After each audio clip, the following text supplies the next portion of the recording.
بسم اللہ الرحمن الرحیم۔ السلام علیکم۔ آج ہم انشاءاللہ لا الہ الا اللہ پڑھنے کا ثواب آپ کو بتائیں گے کہ اس کی فضیلت کیا ہے۔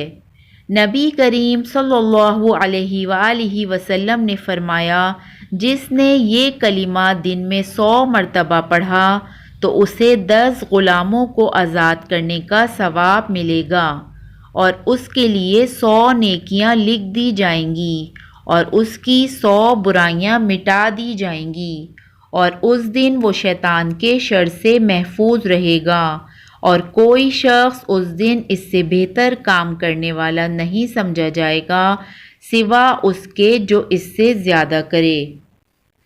لا الہ الا اللہ وحدہ لا شریک لہ لہ الملک ولہ الحمد وہو علی کل شیء قدیر۔ یہ کلمہ مبارک 100 مرتبہ دن میں لازمی پڑھیں۔